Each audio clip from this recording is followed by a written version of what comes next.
Hey, what's up, everybody? Welcome back to One More Take podcast. I'm Jesse Kutman. With me is Jeff Casino and Alex Aber. And we're picking up right where we left off with the two films from Bong Joon-ho. We just talked about The Host, and now we're going to delve into Parasite. Before we do, I just wanted to make a quick note about the sort of technical element of this podcast. We are recording remotely from each other and audio only. So if sometimes it seems like maybe we don't have like context for visual cues, like we can't see when each other is talking or about to talk or wants to talk or things of that nature. Just wanted to lay that out there. I'm sure there are moments where we're going to talk over each other, but the more we do this, the more it'll smooth itself out. And just want you to be aware of that.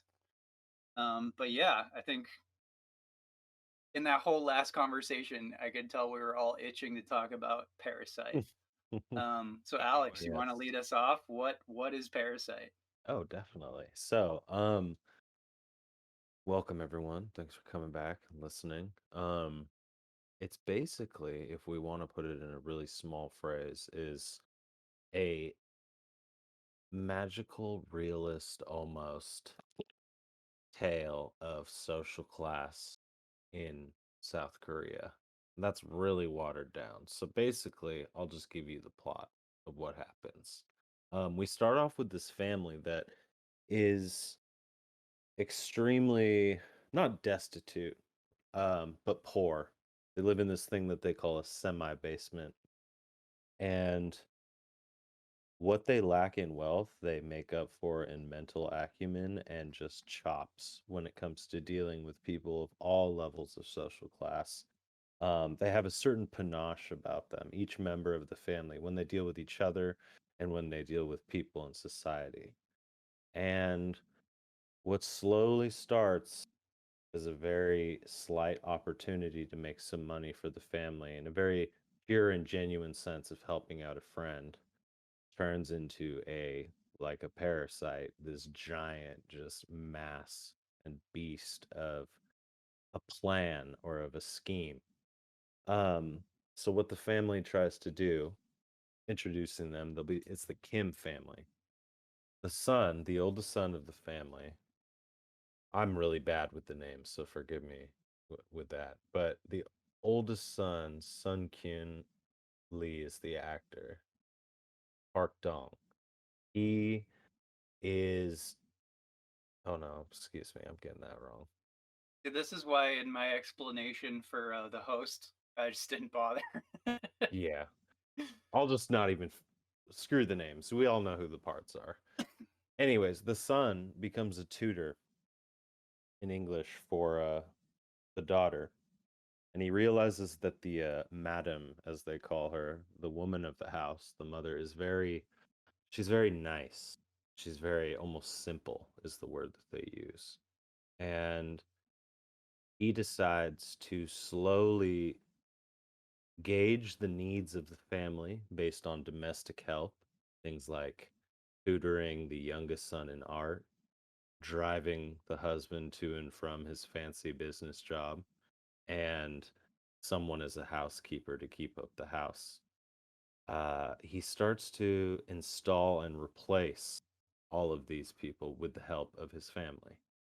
And yeah, I mean, is there more to say? Like, do you want me to finish out the entire plot No, I here? mean that's Because like there's Yeah. that's a generally like a yeah, pretty good.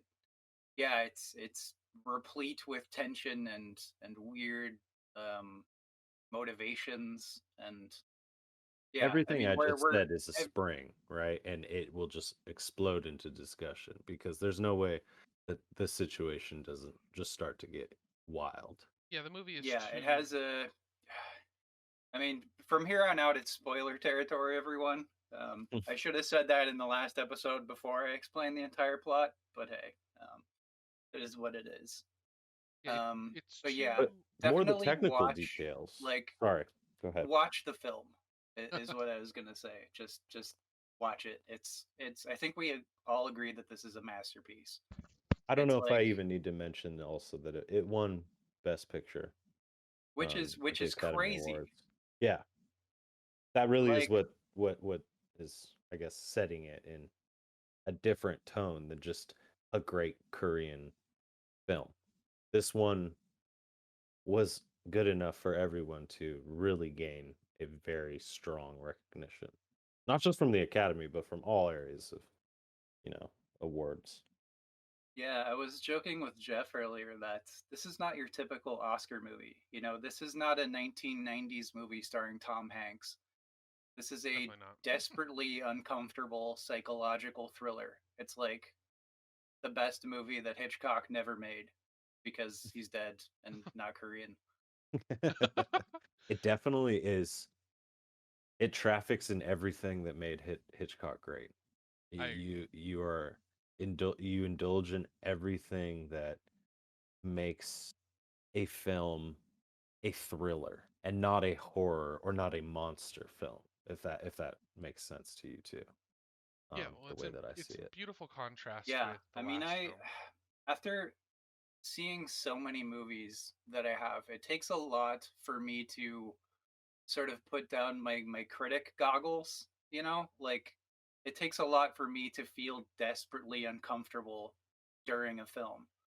But in this movie, I was at in turns like huddled up in my chair with my legs to my chest or like pacing nervously around the room while watching it. Like I almost didn't want to finish it, which is not any comment on its quality.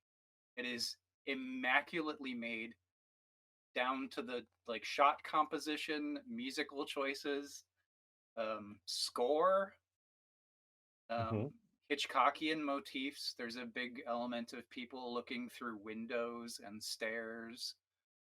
Yeah, so Um, I'd like to chime in. Yeah, and my apologies to people listening. I was muted in Discord, so it sounds like everyone was talking over me, but they weren't. Mm. But yeah, I'd like to touch on that. Is there's a definite theme of elevation in Oh this yes. movie, and not just in social elevation, but physical elevation. So camera angles are shot at low and high angles depending on who's talking, who's being represented at the time. So usually when the I think they're called the Key family, which are the protagonist family, the family that lives in the sub basement, the poor family. We could break it down to simple terms of the poor family and the rich family, but I'll try to avoid that. But the lower class family is definitely shot at low angles. They live in a sub basement. They're looking out windows to the street level in which people are urinating on their street, which essentially they're being pissed on. There's definitely elements of elevation. And then when we're talking about the richer family, the higher class family, they kind of live in this house that's up a staircase, very much lots of escalation walking up staircases. Staircase in the house that's very featured. And I don't know if that was noticed by everyone, but there's a lot of shots, a lot of wide shots focused on that staircase, either people listening from it or ascending and descending it. And then, of course, there's the staircase into the pantry, which we'll get to a little later, which plays another significant role. But I definitely agree with the Hitchcock reference. I felt like this was like Hitchcock with on uppers. Like there was definitely a mix of his fast and slow style, a mix of his slow storytelling style with a little bit more modern twist. And we just spoke about the host, which, like we were talking about, was Bong Joon's kind of first creative control picture, and now we get to Parasite, which is really just a full manifestation of all the ideals that you could see him toying with, the host, as far yeah, as we social talked about class. social commentary. This is all about social commentary, like the sort of triple nature of the title, where Yeah, it's like, who is the parasite kind of thing, where it's like, is it the lower class who are invading this home in order to leech off of them? Is it the upper class family who literally turns their nose at the lower classes, or is it the man in the basement? yeah, and there's It's definitely all of them. yeah, it's all what that's the point is that there's this. severe disparity between the class system in South Korea, and obviously we're not in any way South Korean economists or political majors, political science majors. Like we don't know Wait, we're much. not? No, but uh, we understand social inequality. This is America. yeah, so there is a level of shared understanding between this very Mhm. large class divide, which I think is really why this movie appealed to the mass American audience or Western audience, and why it was given the accolades through the Oscars that it was, because of the fact that this is a highly translatable subject matter. I Even will even if say, you even if you're not seeing it that way, sorry, Alex, no, you're one good. moment, my friend. Even if you don't see it that way, like I wouldn't think that like I would think that a lot of audiences will see it that way, but some definitely don't. But I think it functions just as well as like a pure thriller, even if you're not picking up on like the thematic undercurrent there, Oh, fully. which is a testament to like just how tight and taut and well thrilling this movie is. Yeah, it definitely elicits a particular type of emotional response. It's tension. I mean, talk about the ability to build and not only build tension but then reward the build. Sometimes people build tension and then it doesn't go anywhere, so you feel tense and then there's no release. In particular, I mentioned the scene, the well, basically, as Alex said, this the main character, his name is Wook Sik Choi, I think is Ki Woo. He's Mhm.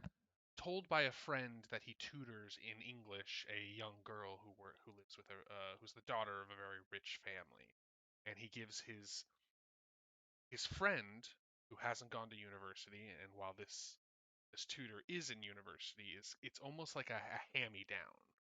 He's saying like, hey, you're my friend, but there is a level of being below him, and there's a level of while he is a friend, he does look down on the family because in the beginning he brings them a stone, a piece of geological kind of sample that's supposed Oh, to we will talk about that stone, that It's very metaphorical. yeah, that's supposed So to bring metaphorical. as wealth. he says. Yeah, I Yeah, know. So That's metaphorical. yeah. that it brings supposed to bring wealth to the family, and in a way it does, but not in the way that they see. So you're getting this job.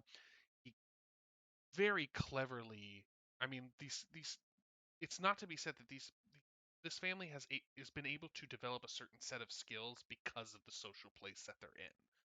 They have this is not a they're not bad people. They're not con artists because they're inherently scummy or want to scam people. It is because of the situation they live. They literally cannot eat. And we see a scene where they're folding pizza boxes in order to make ends meet, and even the younger owner of this company, this pizza company, is overly critical of them, docks their pay. And we see there's a really great scene where he's trying to get that job from the pizza girl, and they all crowd her. And I think Mhm. that's a very like well done scene where it's kind of showing that they all have this kind of leech like nature to them, where they all kind of work in this harmony, much like a parasite, to gain some type of leverage over somebody. And I think that was a very important establishing shot.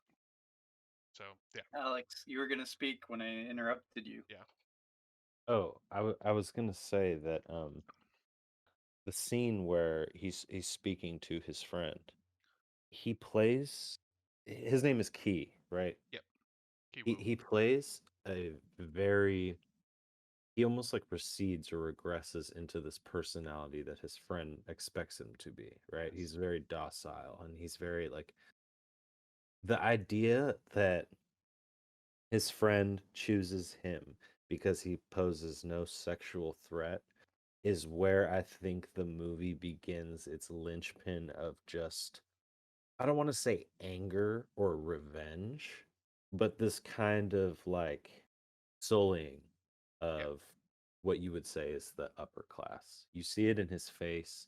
You see it in like even before he meets the the girl that he tutors. He is very good at acting, he buttons up his shirt, while he's speaking to the girl for the pizza shop. Um, and I just think that going back to what I was going to say when Jesse was talking about the way that it translated to American audiences, I think that you can make an argument if you want to make one of those arguments, like, well, the actual main character is blah, blah, blah. But I think the Madame or the mother in the Park family is one of the most Western, like, it fits so well in this Western trope of what a housewife is. I'm not making any claims about what I think a housewife is or isn't or what they should be, but in this film, when I see her image and the way that her narrative plays out, I am sucked in instantly because it's like I know I know this culture or this image that you're going at, It's an right? archetype Exactly. in like every It's the culture. rich woman that buys everything because she wants the best for her children, but it's in this very sterile way, and only the way that rich people can be so detached from their family. Whereas in, like you said, Jeff, they're very close.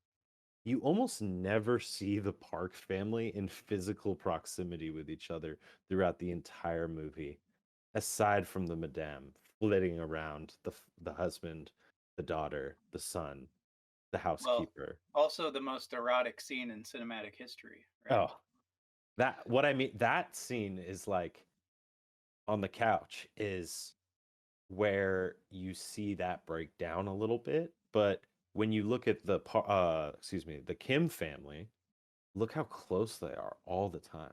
When they eat together, they're always drinking like the same drinks or the same like alcoholic drinks and things like that. But I think that there's something to be said about the social media Instagram mom that we see in the Western society that speaks very well with Madam Park, is what I think I'm going to call her for the Yeah, rest of the yeah. discussion. There's definitely. Well, let's talk about something that's very glaring. Is the influence of Western culture on the elite of Hmm. South Korea. They definitely tend to try to model themselves off of what Americans consider this wealthy Beverly Hills high society type of family. And you see that in the fact that there's a lot of English that's spoken by the Park family. They use little words like relax or um, Phrases. yeah, exactly. They'll use little English phrases because that's hip. And they even liked the fact that their driver, before they fired him in order to replace him with the father, they loved the fact that they had a young, hip driver. So this Mhm. family is very, and that the father is a big. They never really say what he does, but they have a little glimpse of it when the father of the Kim family is interviewing with him to be the driver. It's some kind of tech company. It's part of some kind of new age tech company, and there's a bit of throwaway dialogue when you're seeing it from the rich father's perspective. Is people are handing him technology, and he's like, "Oh, is it phone and Bluetooth integratable? Can it be integrated with cell phones?" So he's very much on the cutting edge of new age technology. So this family lives in this new age world, whereas in contrast, the Park family lives in this New Age world where, in contrast, the Kim family lives in this almost rural version of Korea, and it's almost two different time periods that's going on. When you look at the streets of the borough that they live in, they're very run down, tight alleyways, tight quarters. And to speak on the aspect of elevation, in the very beginning of the movie, they lose their Wi-Fi and they can't Mhm. use WhatsApp. And WhatsApp, as you know what WhatsApp is, but the fact that they have to use these secondary third-party apps in order to communicate kind of shows where they are in at this level, and they have to steal Wi-Fi from cafes, and they have to elevate themselves up onto their toilet to get new Wi-Fi from this cafe. So you see them kind of crouching in this small little raised toilet And I think it's very metaphorical of like kind of having to slowly creep your way up to gain even the tiniest little thing. That bathroom is hilariously designed. Yeah, it's very Yeah. yeah, the whole house is kooky. So So that yeah, yeah, brings up something I was going to ask both of you then that I think is really important to talk about. While they obviously are positioned as like the protagonists, are we supposed to just hate everybody? I mean, is everybody just a giant asshole in this Well, movie? what did you feel when you watched it for the first time? The first time I watched it, I will go to one image, and it's the image of the old housekeeper begging to come back in the rain. And in that moment, I hated every single person in the film, like yeah. besides her, I guess. And then, I mean, obviously, And it's you revealed that she's been the one that's doing it the whole entire time. And yes, she, if anything, the elite have their parasitic suckling of the materialistic teat that is like new age capitalism, going around the world. And then you have the poorer family that is the like Robin Hood almost aspect of the movie. But completely self-centered. Exactly. So it's this idea that, To the we, point of like murder borderline. oh, yes. So the second time I watch it, I feel almost no, I feel nothing for anyone. The old housekeeper is just like, she's just riding on the reputation of this old architect that she has to name drop every time she meets someone new. Um, but it's like I feel no sympathy for anyone in the film aside from, I mean, obviously the kids, whatever. But I'm talking about the characters that we're supposed to care about. For Key, I don't know why, but Key is the one character that and it has nothing to do with his romantic nature or anything like that. I just feel, when you think of the adjectives like wily and things like that, you think of like a fox, or you think of the tropes that have been put forth, like talking about this Robin Hood thing. Like, he's crafty because he needs to because he wants to be, so he can give back to the poor and do the right thing. But here we have Key being crafty to quote unquote survive, or to move socially. And I think that the most important idea of the visual elevation at the beginning of the movie is showing when Key is walking through the rich neighborhood to go and find the tutor, or to go and find the house originally. And He's walking up, up, up. yep, you see him looking at the paper, or for the address or whatever he's looking at the bottom of the stairs, but it's filmed from the top, so you see him at the bottom, but the camera is positioned at the top of this concrete like kind of pathway that goes up this neighborhood. And then when he gets to the top, it switches and the camera is viewing him from the bottom of where he just was. And I don't see that darkness of visual representation of elevation, which Jeff was talking about, which I completely agree with, but I just don't see the starkness with any other character other than Key. And Hmm. for the second viewing, that pinned him down into this like sympathetic, you know, role for me, regardless of the morality of the things that I he mean, did yeah, you're around definitely it. supposed to feel for him. You're definitely supposed to kind of empathize with him in the beginning because he's the original.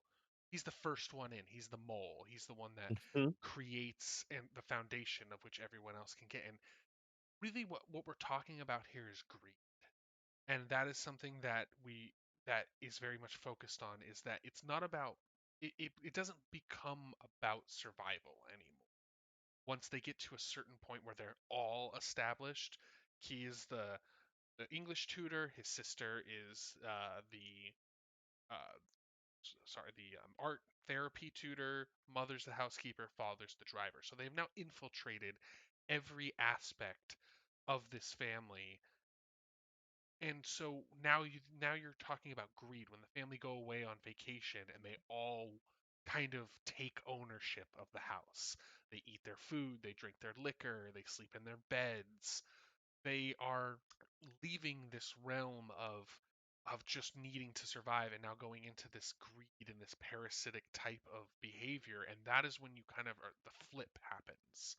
I think that's supposed to be kind of like the switch is now you're like, well, these rich folk aren't great, they're not nice, but they haven't done and they're snobby and kind of shitty, but they haven't done anything inherently bad up to this point beyond just kind Right. of being Besides being rich. besides just being rich and snobby. So now Hmm.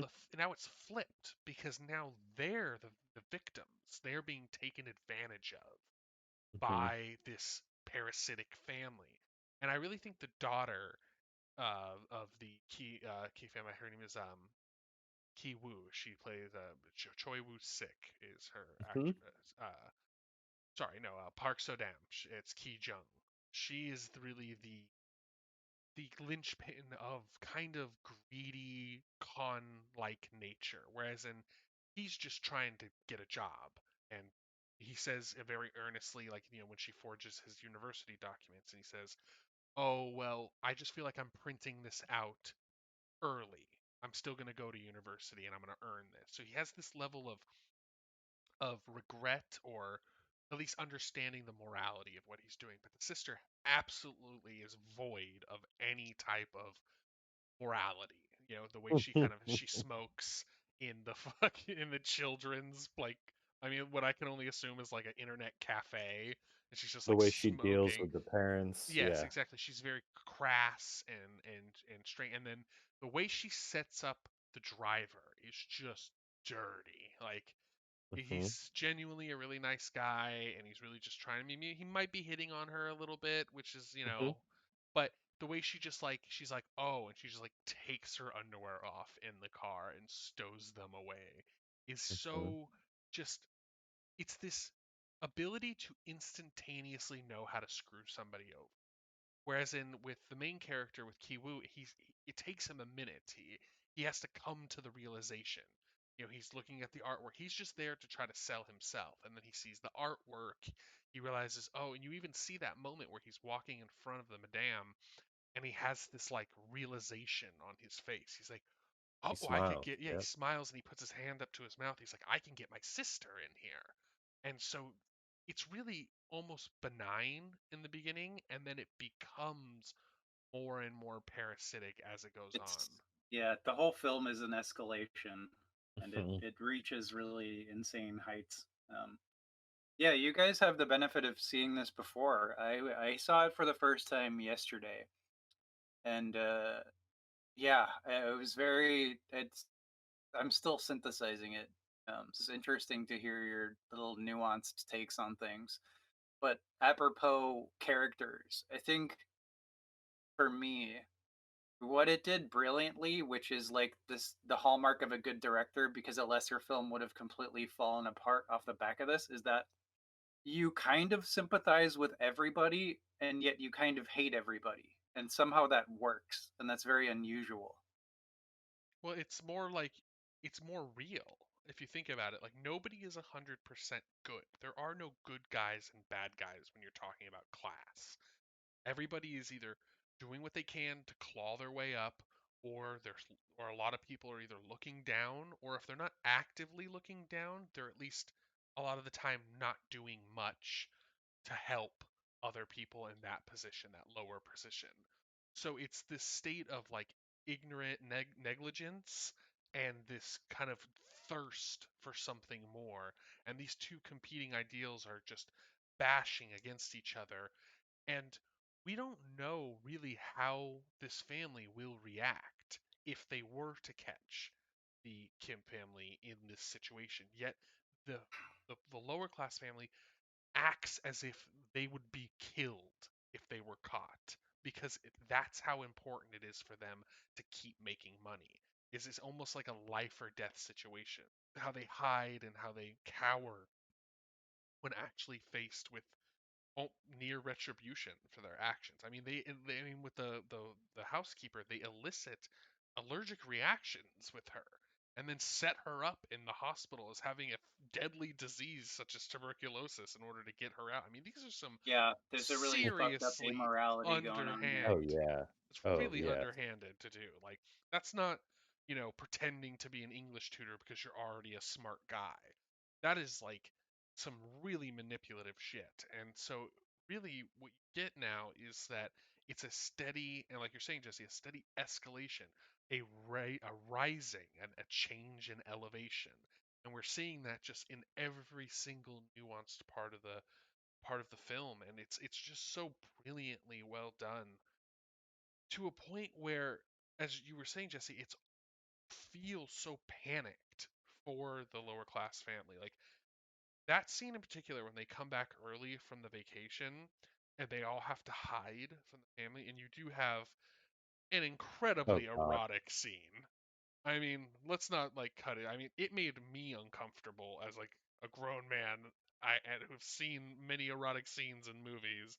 I was like very like, wow, this is very real. This feels like a very much like a real couple having an erotic exchange that don't actually touch each other that often.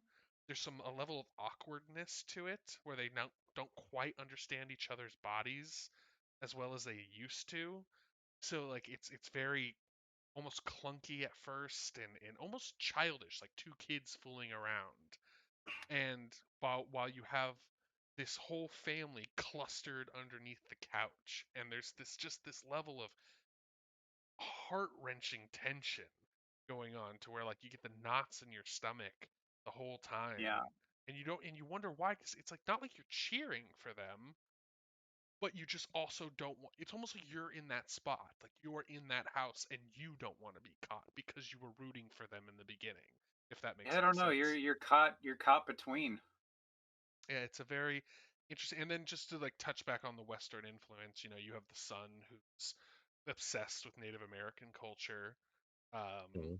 and but very much the old way we used to view Native American culture, used to calling them Indians, the headdresses and the arrows and the very Cormac McCarthy version of Native Americans, and you don't have any kind of representation of actually like the modern take on Native American people. So it's almost like they're Western influence, but it's dated. It's like 80s Hollywood that they're stuck in, and everybody else is like in current 2019 time of the filming of the movie. It's funny you say that. Like I've been watching a lot of movies from like the 30s and 40s, and like whenever you have a kid, a lot of the time that like will bust into a scene, about half the time he's like joking about like what are you doing, Buster? It's like I'm out shooting Indians.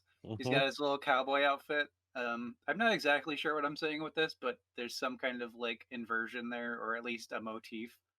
Yeah, definitely. I mean, well, they say that like they're in Cub Scouts, and Cub Scouts is an American organization that somehow has been founded in Korea.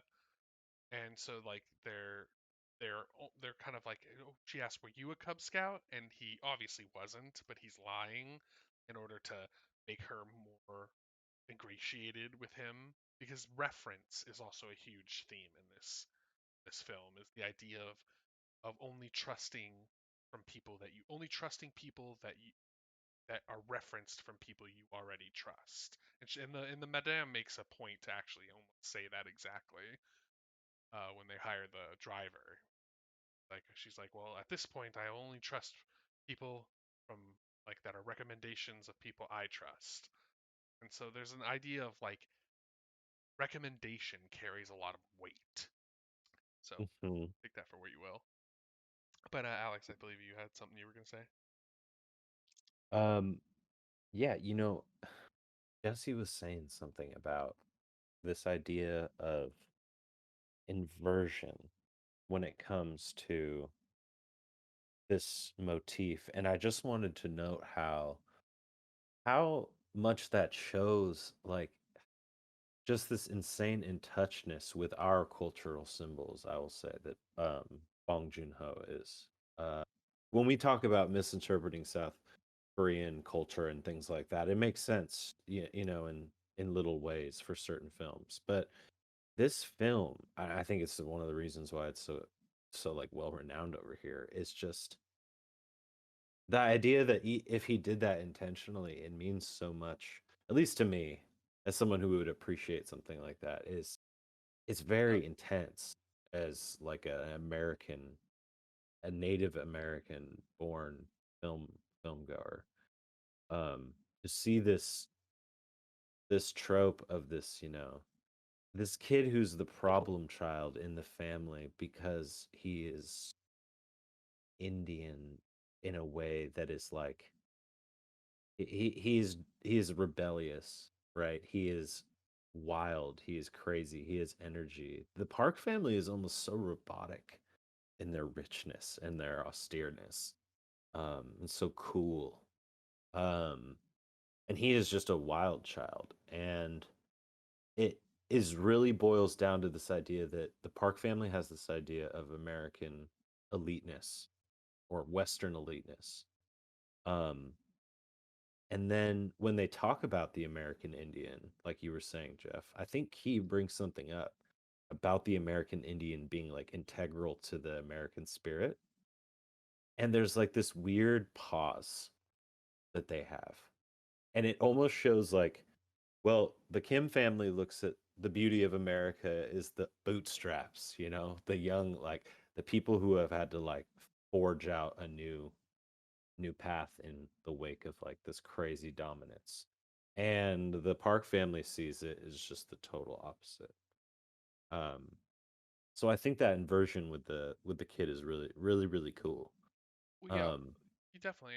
Well, we also see that the daughter calls out the young boy in the very beginning of her relationship.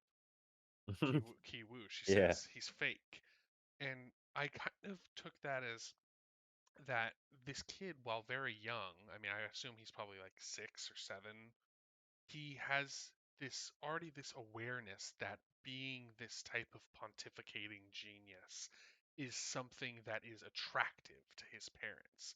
He's really only doing things that he thinks will make him look good in his mother's eyes. So if what she's saying is true and he really is faking, he's really doing it just to kind of adhere to this ideal that his mother wants, this genius, perfect, enlightened, very elevated family. And what she really has is just a daughter who's looking for male attraction, a son who's lashing out, and a distant husband. But it so goes against everything she believes in. And any time her world is being, a mirror is being turned on her world and some light is being shined on it, she immediately retracts. She immediately becomes either defensive, scared, or it's always a negative reaction in any way when something may start to pull back the veil on this image she's created herself. And that's a very anxious place to live for a family. And I think that's a big reason why they have such a distance between them. Nobody is really on the same page in this. And it was an anxious place for me to live in too. Jesus. Yeah, it's I an I described to Jeff, I texted him after I watched it and I was like, I described it as a 2 hour long heart attack. yeah, the way you described this movie made me so happy because you were so shaken by it, and that made me so happy because it's it's hard for me, and I'm not making any kind of overarching statement about the film industry. I wouldn't be so bold, but for me personally, it's hard for a movie to elicit super strong emotional reactions. I may laugh, I may, be entertained, but when a movie can make me feel extremely uncomfortable and disturbed and anxious, that's when I know, oh, I'm in the director's clutches. I am fully immersed and I'm letting the movie take me where it wants to take me. That is such a satisfying place to be in film as a film lover. It's such a it's rare and it's just so fun because you get those moments of the tension being relieved. You almost realize that you were holding your breath the whole time. Kind of you let out that breath, and that those endorphins are just so enjoyable to have in a film. I don't know. It's just a testament to how incredible of a director. And as a side note, Kang Ho Sung is also in this film. He plays the lower class father. He's the main character of the host, which we just spoke on. So This is Bong Joon-ho really The utilizing the acting chops of Kang Ho Song. the continual lower class father. Yes.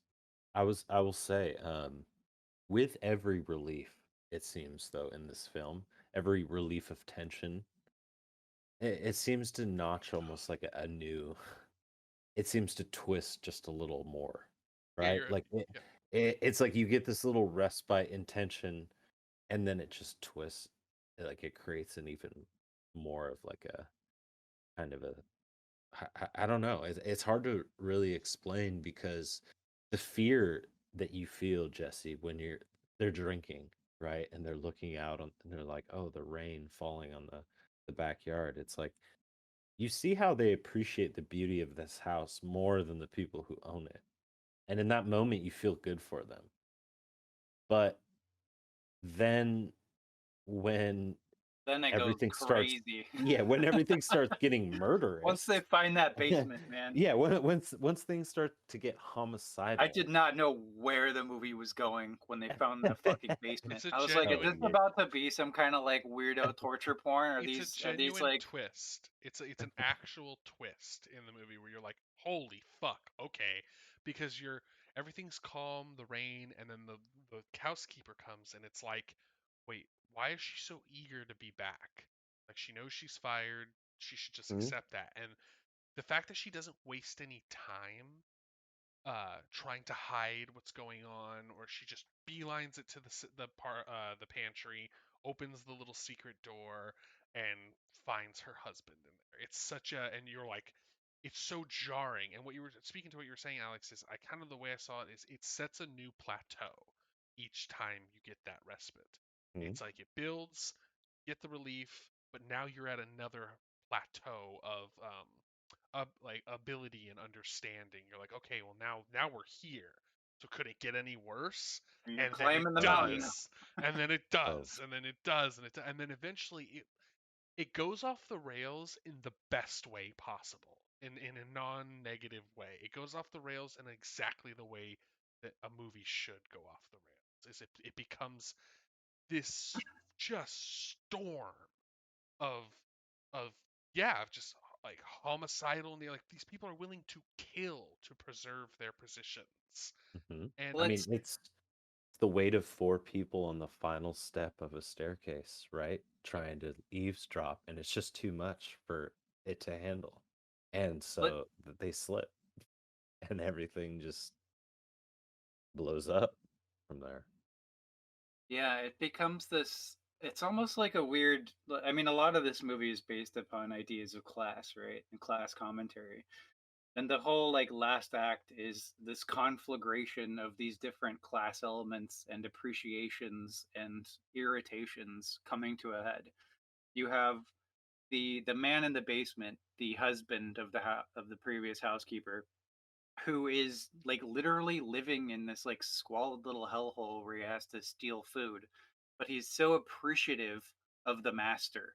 You know, he sends him these little like telegrams or Morse code signals via the lights to thank him every night, and like I don't Mhm, know, like write him poems or whatever he was doing.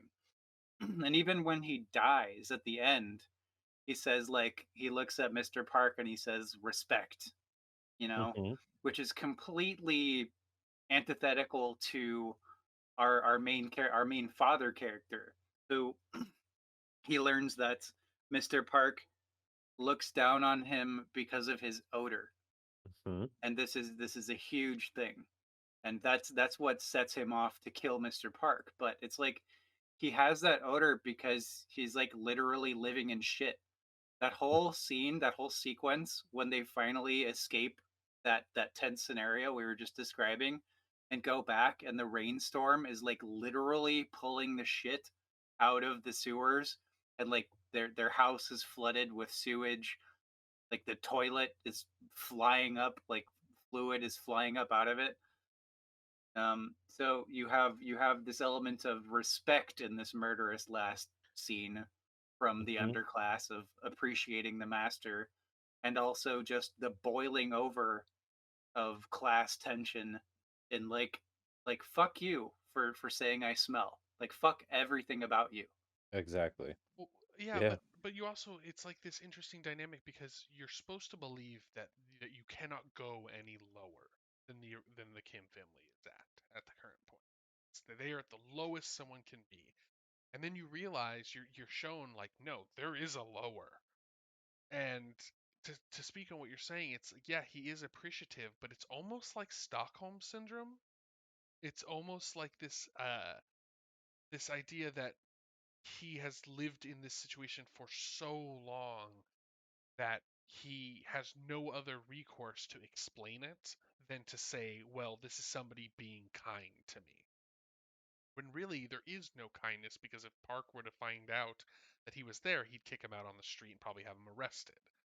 It's a very interesting type of respect. It's not just genuine love for the family. And I just want to touch on one of the more not just horrifying scenes in the movie, and I just love that this was thrown in there as almost an afterthought, but it is truly terrifying when they show when the young boy is describing seeing the man in the basement the first time. They Mm. show that like that wide shot of the entrance to the parlor, and he's like on just the middle of the flight of the stairs, and you can only see his like top of his head and his face, and he's got just this like glowing eyed wicked grin on his face. I mean, that was honestly quite a terrifying scene just in general, like just the way Is it the was shot. portrait him The portrait, what do you mean? that the child keeps drawing? I think The so. I think so. I Oh, think I didn't it's. think about I that. think that is. I definitely picked that up too. Is I think that that's supposed to be him because it's like kind of there's like this darkness that he always draws like the darkness in the corner. I think it's Mhm. like the silhouette of the darkness that he's in. That he It. came out of that doorway. That Yeah. doorway is incredibly shot. Oh Whenever yeah. they go in and out of the cellar. Well yeah. Everything with stairs in the movie. Well yeah. Oh, it's Well I beautiful. mean the Yeah. movie utilizes something that I think is really interesting. Is it utilizes wide shots indoors. You don't see done that often because of the kind of the tendency for wide shots to fisheye indoors and get a little distortion in the corners.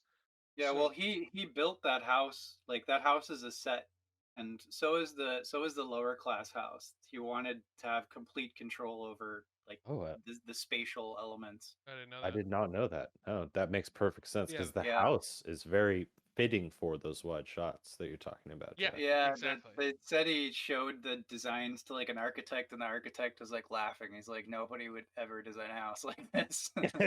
But it helps because it helps you get tight shots in the Kim's house. Get a lot of tight shots, a lot of close-ups, a lot of different aspect ratios. Like you get a lot of cutoff, so like it's almost like it can't fit the whole family in the shot because the whole family can't fit in the house. Yeah, And I there's must a say, YouTube series I really like. This guy stopped doing it a while ago, but I recommend it to anyone interested in cinema. Called Every Frame a Painting, and oh, I've heard of this, I believe. this is an exemplary version of that, where it's like every shot in this movie means something by its framing, by its composition, by the blocking where the characters are. Like there's like the main kid is so fond of saying it's so metaphorical, but it is. It is, Like yeah, yeah. you can analyze every shot in this movie and pull a lot out of it. It is so carefully constructed, and I can't wait to watch it again I and be able to analyze it because my analytical mind was completely shattered while watching this. I was yeah, just trying to get through it. So a I lot of it is like based on memory. it was a Herculean task. I mean I to watch this movie once and then try to actually analyze it. I mean I tip my hat to you, sir, because I Yeah, I'm doing my best. this was my third time watching this movie, and I was seeing much so much detail that I had not seen prior in even two previous viewings of it. So many little things. Now, it was obviously because I was intentionally analyzing the movie as opposed to just watching it for entertainment's sake. But there is definitely something to say about like every frame, and I think, and I mean, I may be going out on a limb here, but I really think that the reason that a lot of people say that's so metaphorical over and over, especially Kiwoo's character, is uh, I think it's a little tongue in cheek of Bong Joon Ho being like, yes, this movie's extremely metaphorical. Yeah, I get it. I understand what I'm doing here. I'm gonna poke fun at myself for a There second. is. Mhm. There's a very, very darkly comedic element once you analyze it. And he says that himself. He calls it a tragic comedy, Yes, which I Oh, it mean, I was definitely is. not laughing. But it does become kind of a comedy of errors around the second half once like the basement opens up and shit just starts going sideways for everybody. yeah, there's a definite that's the arrival of the housekeeper and the opening of the basement is such a clear act 1 act 2 divider. It's the turn. Yeah, it's so clearly like, okay, here's one movie. It's almost like it's almost as clear as The Turn and Mandy, but not Mm, quite as strong. not quite. Whereas in Mandy was like almost two different movies prior to The Turn and after, but it's almost like a box that's filling slowly with water, and eventually like the latch is opened and you just can't control the flow, which water plays a huge role in this movie also. Like there's a lot of And in Hard Rain, which you both enjoyed. Which will Sorry, have non anyone sequitur, listening, non we'll have sequitur a for the whole audience. episode Do for. not watch Hard Rain. We will have yeah. a whole episode for Hard Rain at No, a we won't. different day. No, we won't. Don't watch Hard Rain. It's Hey, trash. it's got Christian Slater in it. What more do you want? Oh It has Christ. Morgan Freeman in All it. right, And back on Morgan topic. Freeman. Jesus. So Um, I was gonna say, when you're outside of their house, I actually feel much more claustrophobic outside of the park house. When they're in the streets, there's lots of like high embankments and walls, when he's walking up and whatnot. It almost has like a layout of like those Italian like coastal towns that are like very small roads, buildings are very high but next to each Malta, other. those type of Yeah, places. Yeah. exactly.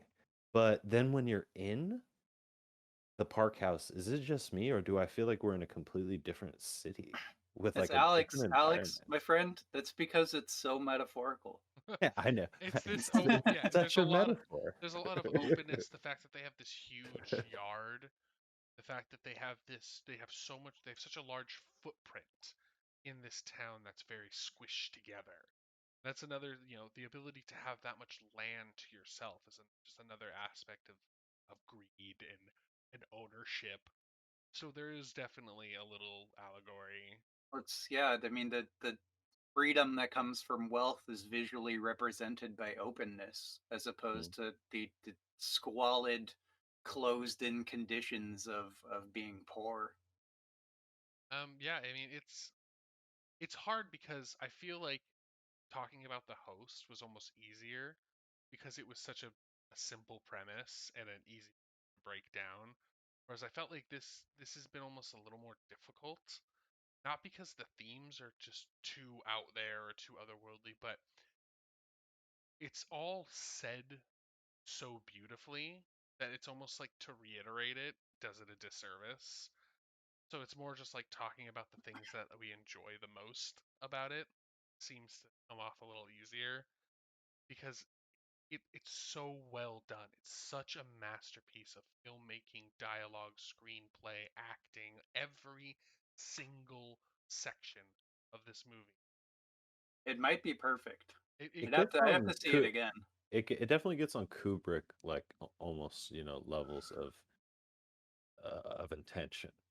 Or Speaking like of small details, there's a little shot in the movie where you can see a collection of Hitchcock on one of the shelves, which is very out of place. Yeah, there's a lot of I I was did not reading know about that. it. Yeah, I was reading about it and there's a lot of actual nods to Bong Joon's in the movie. I'd have to I mean, go in. Hitchcock is just boom. Yeah, That's really in your face. but like there's like just like the way the art is, I believe, is one of them. Architecture style of the outside of the house. It's just the whole movie is this kind of love letter. I hate using that phrase so Uh, much. a Uh, hackneyed film critic yeah, now. I know. I just hate using love letter to this, but it's really just a testament to how much not just storytelling is important to Bong Joon, but filmmaking is. I mean, while the dialogue and screenplay is absolutely essential, you could almost this movie could almost be a silent film, if that makes sense. Is you could it's so much implied storytelling with shot composition and with the way that it's told that if there was no dialogue, I feel like almost the same message would get across because it's just that well shot. It's that well in every single part of the movie has intention. And that is something that's missing, I feel, from a lot of movies. Yeah, the element of craft is superb here. I had a professor who, and it's one of the most valuable things anyone's ever said to me, is that you don't have to like something, but what you should be able to do is recognize how it's well done. It's very true. Yeah, it's a super important thing. I mean, now it helps because we all like this movie a lot as well. But yeah, it's a movie that can be, I think, feel like it can be appreciated by anyone. And to kind of touch back on what you're saying before, the fact that it won Oscar for Best Picture, I That's mean, insane. let's just take a minute to realize like how important that is to just the Bong Joon, to this style of filmmaking. It's almost like a glimmer of light in. I mean, I won't. I mean, I guess people who listen to this will realize eventually that I am not a fan of the current superhero dominated, and I am not a special snowflake because I don't like it, but I'm not a huge fan of this current Marvel dominated world of cinema. This popcorn candy coated sugar rush of filmmaking that seems to be so prevalent right now with Star Wars, Marvel, and I think it's Oh almost like yes. a glimmer of light, this style. Now I know that there's tons of incredible films that are made that just don't get the same kind of media attention. But the fact that this movie won Best Picture to me is such an important representation of not only Korean movies, just of like high level, mentally stimulating film. That's a really good point, Jeff. Because I mean, my counterpoint, and you know that I generally do like the Marvel movies, but like there are always good movies coming out, you know, um, and but they don't generally have the level of attention drawn to them at all that this did. And to win an Oscar, I mean, I don't care about the Oscars at Of all, course, of but course. but like but there's resonance to that. There's something to that for sure. Yeah, there's definitely none of us here are Oscar fans or Academy fans, but winning an Oscar puts your movie in a in the eyes of a wider audience because a lot of people do like the Oscars and they do take what the Oscars say seriously. So, It does have an impact on how movies get made. People try yes. to make movies that are like Oscar movies. And yeah, so That's why you have 9,000 movies trying to be a 90s Tom Hanks movie. well that's why a lot of like movies I think give up on that because Oscar winning movies are now a type of art that I don't think a lot of people want to digest. And at least like the older style Oscar winning. Now the Academy never has been great, but I just feel like They're typically very slow on the uptake culturally. yeah, and also just Mhm. inherently like just I mean not to get like politically correct about it, but they tend to be inherently very white dominated in the fact that I mean all the Oscar roles don't have like a hierarchy, but I think we can all agree that Best Picture is like it's the last Oscar they give of the night. It is essentially like the top spot in the Oscars. Oh, no doubt. And I mean, When so it doesn't rightfully go so. to when it doesn't go to a very, Western, like, um born when it's not a Western born film or production, and it wins that award, it raises your eyebrows, right? It has to, regardless of how you feel about the award ceremony, Of because you're course. like, something is going on with the film. I actually have one thing to say though, that I don't know if you guys will agree with me. I thought that the ending was actually the weakest part of the movie. The very What, end. like specifically? The idea of him returning to the house. Oh, and then it kind of being like like kind of a fantasy. Is that a fantasy? It Yes. is. It is. Yes. It's a Okay. it's a fantasy. So he By is, the director's own admission. yeah, it's Yeah. him Okay. trying to, it is the first moment in the movie where a character is speaking in a way that is talking about earning something Mhm. instead of taking it. He has now realized that taking something only leads to disaster and literally death in this case. So he's like, no, I'm not going to rescue my father by knocking on the door and begging to come in the middle of the night in the rain. I'm going to Mhm. rescue him by becoming a real estate agent and making enough money to where I can, show the house or buy the house myself. And he is come to grips with the fact that you have to earn redemption. It's a really interesting choice because the movie could have ended with that, but instead it chooses to go back to him sitting on this grubby couch, not having fulfilled that yet. Which I can't remember the context. I was reading some stuff, but the inference seemed to be that like that's sort of a darker take on it and a more cynical take in that he probably won't fulfill that Oh is yeah. what it's signposting. Well, yeah. I don't know if I necessarily agree with that, but Well, that was what I read. And there was also to tie into the stone. This Mhm. ties into the stone, which is a whole Mhm. other thing. Do you want to say something before we get to that, though, Jeff? well, yeah. I mean, I just think that it's implied to me that the father starves to death in the basement. That's kind Mm. of the take I got from it. Is like he wants to go do this, but in the time it would take him to do that, the father just doesn't have the food to last, and so he is going to starve to death. But yes, definitely the stone is important, and we can touch on the fact that it's a foundation stone, so it's So, the see, you did research. yes.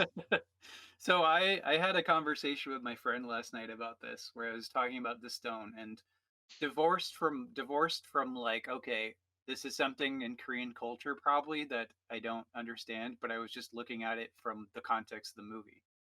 So he's given this stone at the same time as he's given the task, right? His friend gives him the stone and then gives him the task of tutoring the girl.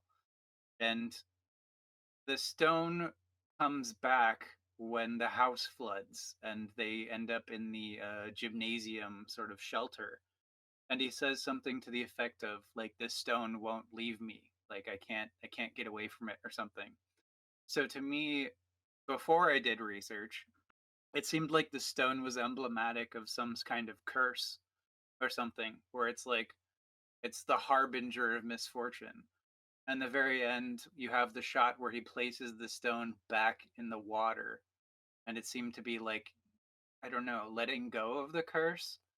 This turns out to maybe not be completely accurate, but I'll let Jeff describe what this means, Well, what this actually means, well, though. it's a foundation stone. So it's in Korean culture, like geology is important, and so it's a stone that is collected, many of them. So and they make reference to this, that the Scholar stone. yeah, the scholar stone. Thank you. The university student makes reference to the fact that his father or his grandfather, I believe, collects these stones, and he has them all over this house.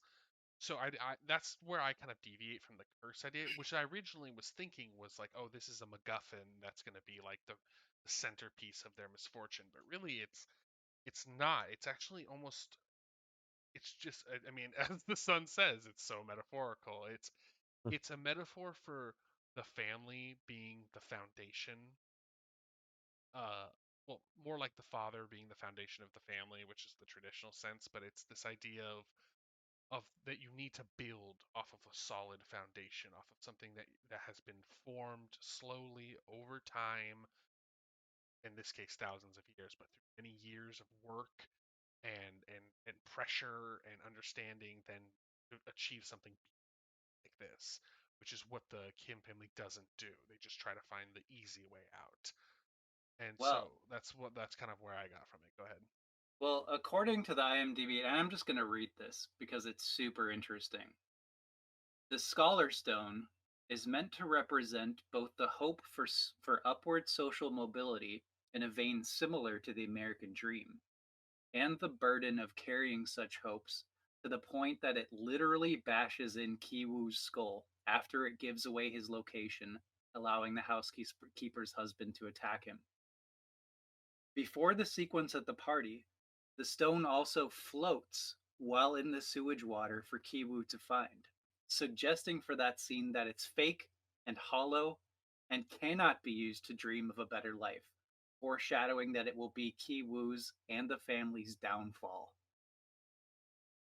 You know, So that's really interesting. I never thought about the fact that it was floating, which was make it fake. That's a really I, great point.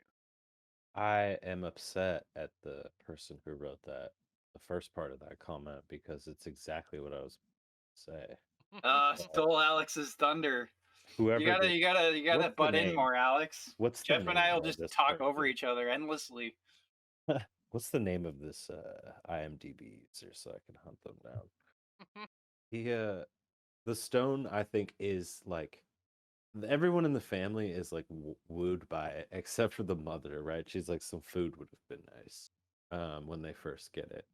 But they it's like this symbolic like thing that they hold on to, like, this is it. This is like the dream that's going to take us up, and it is representative in my opinion of the social mobility. And at the end when he places it in the river is when you see him realize, like, he gives it up, right? He gives it back to nature, or he puts it under the stream of water, and he kind of realizes that, like you said, Jeff, you can't just take it. You can't pin all of your hopes and dreams to a literal geological formation that sits on a fancy pedestal. Um, but I think that what you said about when he's in the, or excuse me, when the father's in the gymnasium and he said the best kind of plan is no plan at all.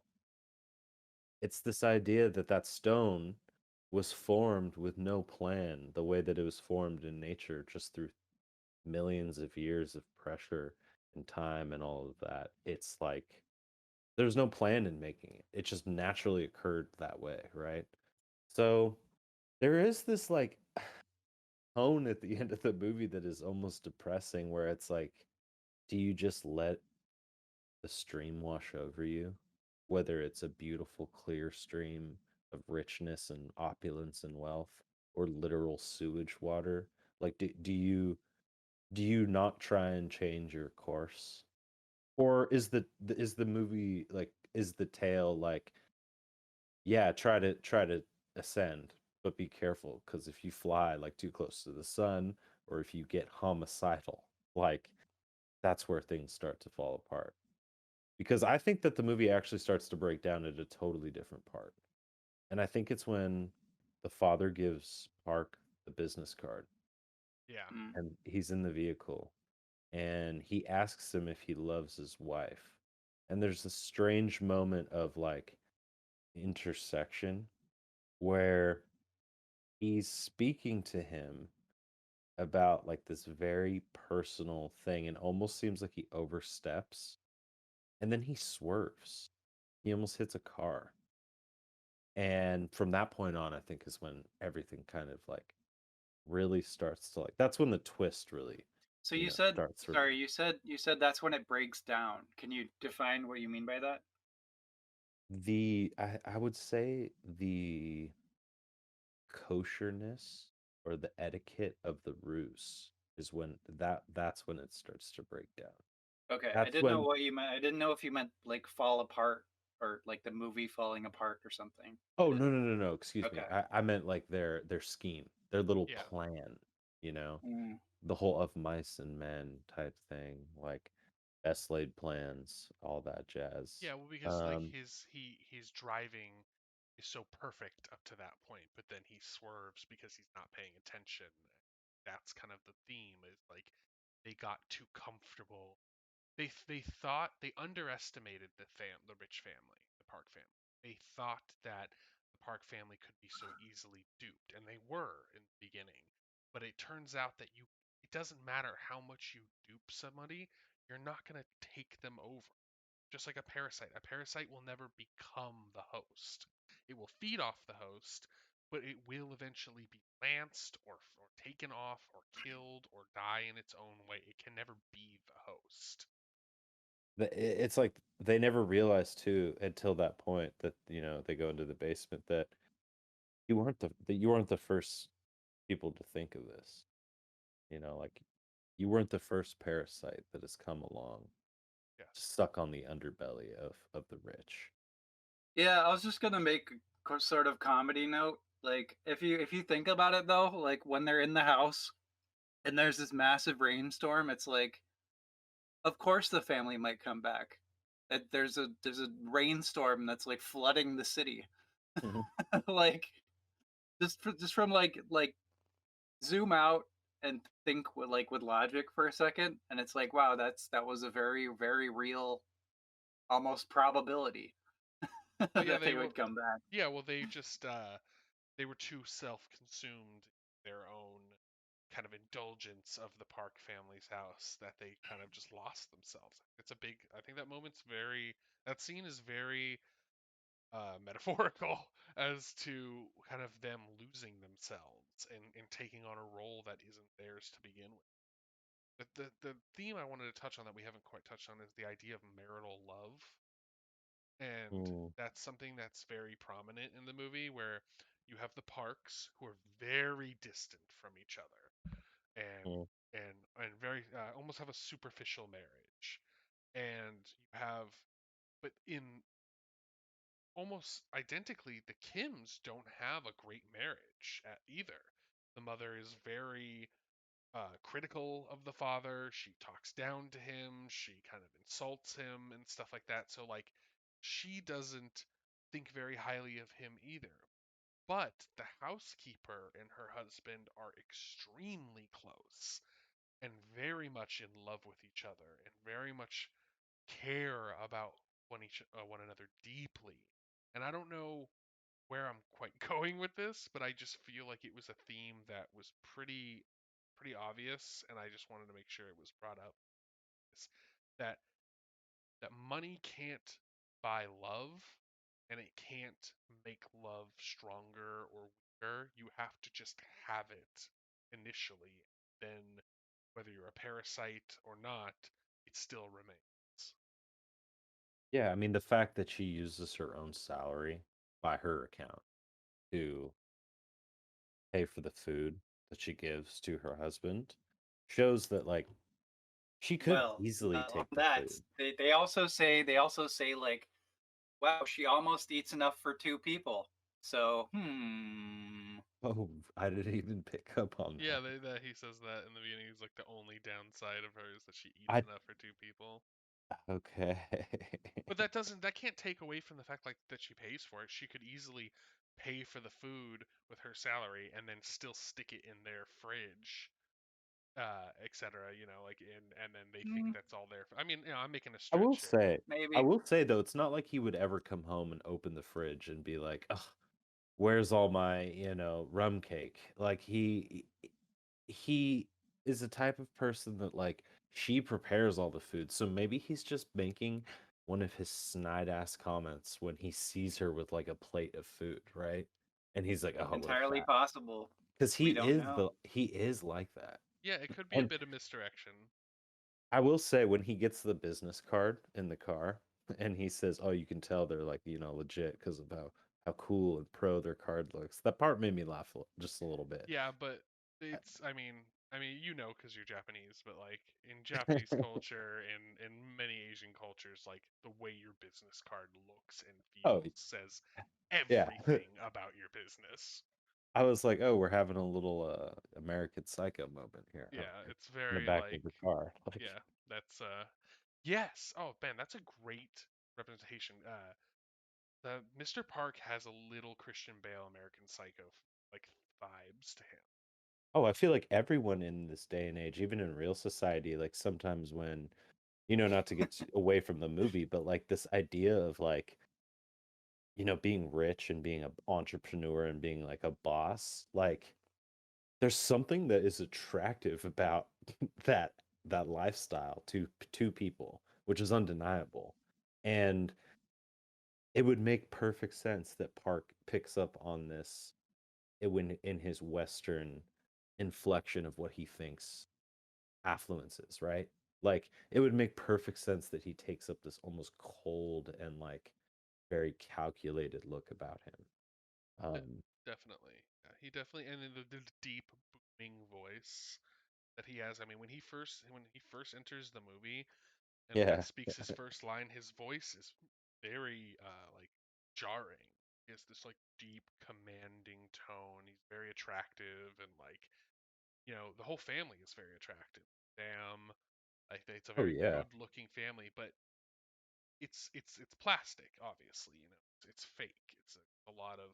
I mean, that's goes without saying. That's not a deep insight or anything, but it's definitely this idea that the family is putting on a particular face for other people, and then like I really like the scenes in the car because he's like laying in the back seat, like no seatbelt, like he has full trust in Mr. Kim's ability to drive, where he's like Hmm. not even wearing a seatbelt. He's just so like relaxed, and I think that's a kind of a testament of like your point to when like he almost hits the truck, because then at the end of that scene he goes eyes on the road.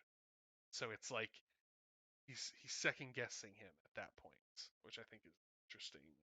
Yeah, I mean, the movie is it I don't want to say like it treats the madame as simple and dumb, but she very much is a character that when you compare her to Mr. Park, he just seems to be like he like knows. He's like, "Okay, I know my wife doesn't really get it." He's like, "I get the real world." You Yes, know. definitely. We're two men in this car now, like speaking to each other about certain things. And it's weird to me how um the father of the Kim family, how he like has these weird little rendezvous with both spouses, right? Yeah. Of secrecy. Like, don't tell my husband that I brought in someone with TB. I will be hanged and quartered. Again, showing just the severeness and like dominance that this man has over his household. Well, also the severeness Um, of being caught, which is something that is the yeah. movie is very strong with. Oh my god, Is this yeah. Oh, I idea think that that yeah, definitely. That is like the is biggest, being probably. caught in general throughout the whole movie is treated like death itself.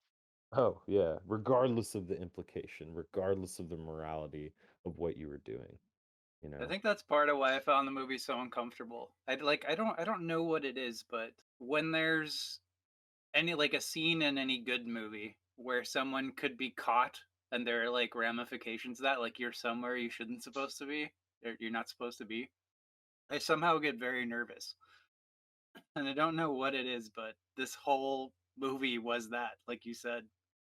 So, I mean, the idea that at the beginning of this film, this will speak to the auteur thing, that we're bringing up with Bong Joon-ho right now in a connected authorship of film.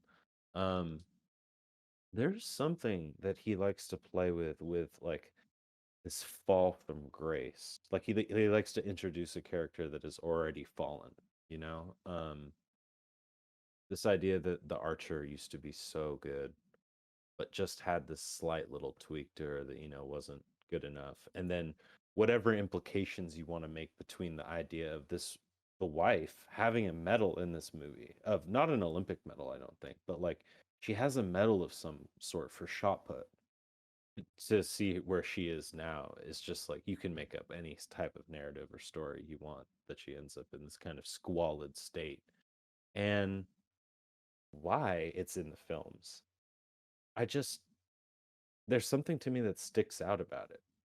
Like I don't know what you guys have to say on that, if you have, if anything, Well, but there's definitely a connection there between the two films of the idea of the athlete, the star athlete, and I believe she has a silver medal. It's definitely not an Olympic medal, but it's a silver medal Of some sort. of some Yeah. It's like sort. in a frame. Yeah, and it kind of it's a testament to almost like just her current life situation. Like she got somewhere, but she didn't quite succeed. She didn't quite get the goal. And I think that that's very representative of her as a character. The mother is one of the more interesting characters. She has the least amount of spoken lines in the movie, um, but Very powerful she character. has a very strong role in the family where she seems to be the least emotional one. She's Oh very yeah. pragmatic. She's very logical. For her, it's about just like what can they do? What's the next step? Okay, now what's the next step? She never really has a desire to fool the family. Like she's perfectly okay, kind of like doing the pizza box thing and kind of just scraping by. Now she's definitely warm to the idea of taking advantage of these people, but she doesn't initially make it her goal.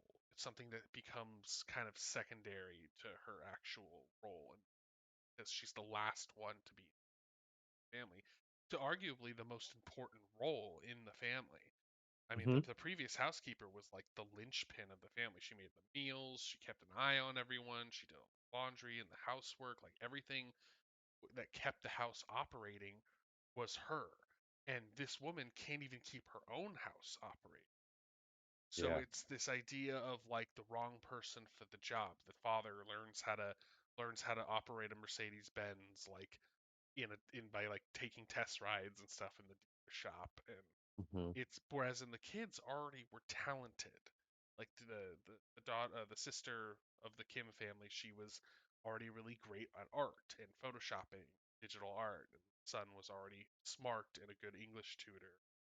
So it's this almost like a generational aspect going on in the movie as well between the children of the two families, whereas in their products of their environment. The two kids are innocents. The two younger kids of the Park family are innocents in this. Hmm. They're not villains of the story.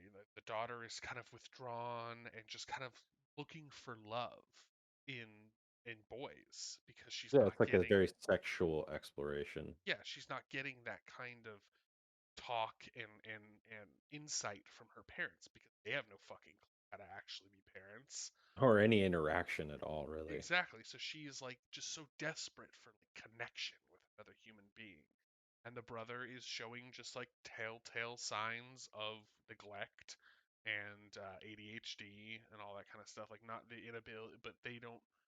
That would be showing a negative aspect of him. So instead, they call him a pontificating genius and an art scholar, when really he's just a kid with a attention problem. But nothing can be negative in their life, so it always has to be monitored and controlled and glossed over. Whereas in the Kim's family, the children now, like I did say earlier, the daughter is very much, I feel, the center point.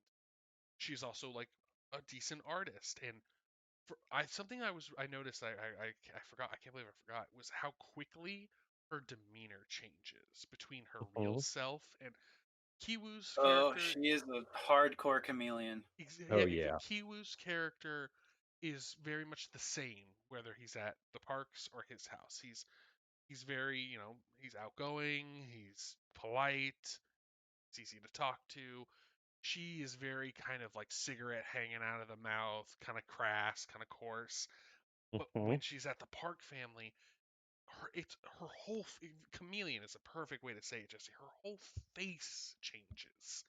She's Everything super commanding. Her everything presence is about super exactly, it's commanding. very much like no, this, that, like he takes a very subservient role when he's talking to the madame. She's telling him how it is and he's nodding along and Oh saying yeah. yes ma'am, no, totally, that's how it's going to be, yes, totally, no, man. She like takes money out of the envelope and throws it away, which I wanted to touch on. Is like the fact that she took like the equivalent of like $100 out of his payment envelope and then gave it to him and then told him he got a bonus, when really that Mhm. money is so unbelievably just negligible to them. as far as like she's not doing it to save money. She's doing it because she thinks he's worthless or worth less. And I thought she gave him more. no, she gave him less. She counts out the money and then she puts it in the envelope and then she takes like a few bills out and throws them on the table. Oh, I don't And know. I don't and know what to make of that. and so it's like it's just the fact that she's just taking money away from him just because, not because she wants to save it or anything. But the daughter is very much the opposite. She tells the mother how much it's going to cost. Yeah. She says, "This is how much my rate is. This is how many lessons I'm going to do. You can't be in the room while we're doing it." Uh, like she's very commanding in her whole demeanor. She has this like soft delivery, and then when she pretends to be the receptionist of the cleaning company, she takes on this whole other role of like this tone of voice. And her parents even comment on it as like she was born to be a con artist. And Mhm. it's just this it's such an interesting idea when the parents are proud of their child being a villain. Yeah, that's an interesting point. That they're just like, yeah, whatever, let's do it. There's no moral question about it. Well, because But as the people below, as the Kim family, just to wrap it up, as the Kim family sees is seen as nothing to the Park family, it is the same for the vice versa.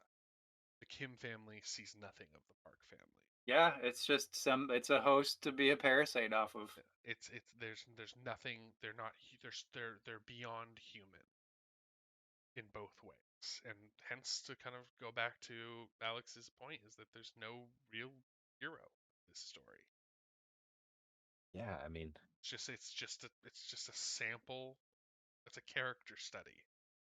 I But do really find the Park family pretty vile at some points. yeah, they're reprehensible. But I mean, like, the Kim family at the same time. I mean, they are true blue con artists. They don't want to work. Well, okay, let's not. I'm not going to put that connotation. I'm not going to put that connotation on them because I don't know the Hashtag socioeconomics. cancel Jeff Casino. I know, I Yeah, know, I know, I know. exactly. I'm not going to put that Hates connotation poor on them people. because I don't know the socioeconomic situation of Korea to dictate whether it's easy for people to climb out of impoverished situations. Send your angry comments at Jeff Casino. Uh, please don't. It's just, yeah, that's obviously not what I Hey, mean. I'm people, backpedaling over people, here, people. people. We've been talking for like 5 hours. All Give us a right. break. All right. Well, I think that's definitely unless somebody else has anything. I mean, we could talk about the end of the movie with like the murders at the birthday party, kind of like I think we covered that pretty yeah, but I well. mean, it's actually fairly straightforward of a scene Mhm. and kind of just puts a nice neat bow on this That's when the beans chaos. really get spilled, right? Yeah, exactly. To evoke another great movie in the lighthouse. But yeah, I mean, that's really when, the keys fall out of her pocket. And that's when, like, you see in Park's head, he's like, wait a minute, why would you have the driver's keys? Yep. Like, what's going on here? And when he smells the smell, man, he has like a physical reaction to it Yep. and like cannot contain himself. But I wanted to just speak to Jesse's experience and the fact that he mentioned this, that it was his first time, and this idea of like anxiety and tension and the heart attack. So it's very similar to when, to tie it back into Hitchcock, when I watched Psycho for the first time, the scary moments in that movie are not, it's not the famous scene, it's not the shower, it's not the knife. For me, the whole beginning of that film, um, when she finds the money, she's driving away and she's like getting away with something. You don't know what she's getting away with, but you know that you don't want her to get caught. There's like a police officer that's like trailing her, and you just don't want that interaction to happen. That is the same exact thing that I feel when I see this movie. It's like I Mm. don't want characters to meet. I don't want them to clash or interact with each other in certain states because the reaction will just be catastrophic. And when they're all drinking and getting drunk and everything, Smashing bottles. yeah, everything just starts to trickle down when the housekeeper gets there, and then that phone call for the godforsaken food that she wants prepared. That was when I was just like, Hey, this that looked delicious. Oh, it did. But I was like, I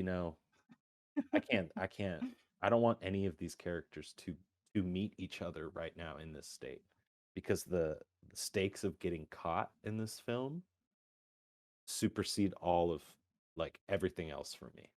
It's just what drives the movie. Yep.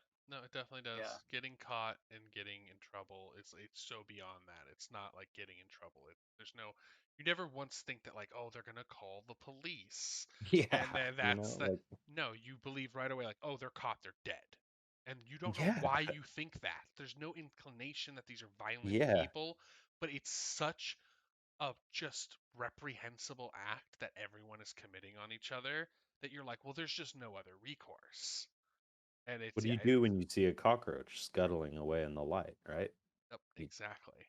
If anyone listening hasn't quite got it yet, we're all well chuffed with this movie. It's Yes, we're very all much so. very much into it. It's highly recommended. Highly It's recommended. it's a bit of all right. Yeah, It's a bit of all right good stuff. indeed. Definitely. Well, Very very unique. Don't really, like I said, it takes a lot for me to feel desperately uncomfortable during a film, in a good way. Sometimes I feel that way when I watch things that are terrible, but that's a different sensation.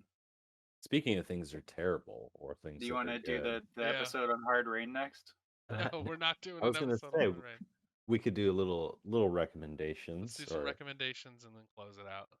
yeah. Yeah, I think we've talked about Parasite.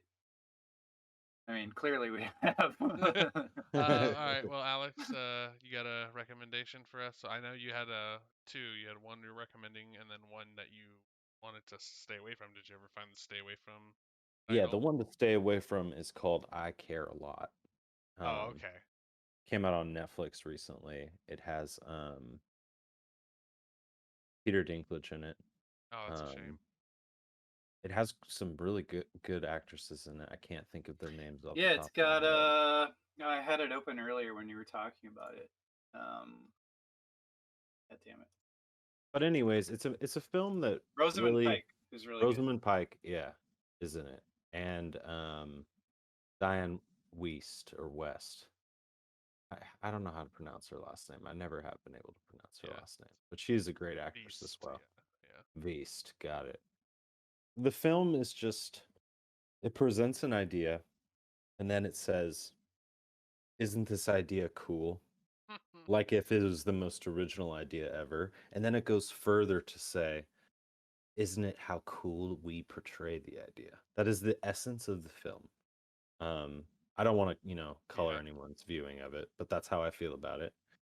So Again, avoid I care a lot.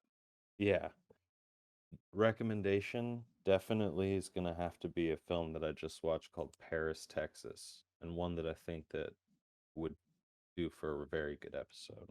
I thought you I were don't. gonna say Parasite. I know. So for so far, Oh. I didn't say it. I was like, damn, dude, you're really bringing It's it a back. it's a little movie you might not have heard of called Parasite. All right, Paris, Texas. All right, I'm putting that on the watch list. I won't say 1984. too much about that one, but Definitely. All right. more I'll of a just watch drama. it. Okay. Gorgeous. Well, I mean, Yeah. Well, I let's mean, take a look at. we know what Jeff's been up to. He's been watching Dragon Ball Z. Yeah. I'm not. Hmm. I don't have any recommendations right now. Um, I'll let yeah, I say go watch Rashomon by Akira Kurosawa. Yes. Perfect, lovely experience. If you haven't seen it, just do it. And there's a review on the website of it as well if you want to check that out. that And was. yeah, I think that's us done for the night, Yeah, boys. that's the end of the potty, and appreciate everyone for hanging out through two incredible. Well, maybe not one incredible and one interesting Bong Joon-ho movies, and Hmm. yeah, it was a Lot lot of to fun. lot to extricate out of all that. Yeah, Definitely. yeah, it was a lot of fun. So We appreciate definitely, everyone for all listening. three of us, look forward to whatever he makes, Yeah, whatever he definitely. That makes next. that is true. His next film, I am definitely gonna be hopefully in the theaters for. Especially if it has Tom Hanks in it. Wouldn't we all? All right. Oscar movie for sure. All Well, right, with thank you that, everybody. thank We'll be you. All back right, everyone. at some point. Yep. All right. And have a good one. Have a good night. Have a good one.